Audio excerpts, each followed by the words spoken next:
Na-LSS ka na ba sa kanta ng Bini na Zero Pressure? At sakto nga dahil binigyan tayo ni Benz Custom Print nitong Zero Pressure, unofficial or fan-made photo cards. Siyempre binigay na sa atin yung favorite nating matte effects. Ito nga yung unang photo cards natin, yung OT8. At tignan yung likod niya guys, ang astig. Parang back to back siya. Ang ganda rin ng kanyang quality. Actually pwede ding harap to no, dahil ang ganda. Ayan nakasulat yung Zero Pressure. At futuristic din ang datingan ng photo cards, parang yung sa music video. Ito na nga yung mga solo natin. Unang-una itong si Staku. And italikod natin, tignan nyo guys, ang ganda.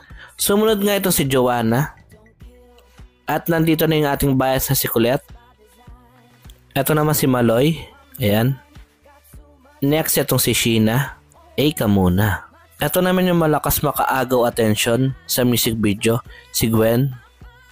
At syempre di mawawala si Aya at Mika. Kung gusto nyo nga to, ilalagay natin yung yellow basket sa ilalim. Pero may tanong ako.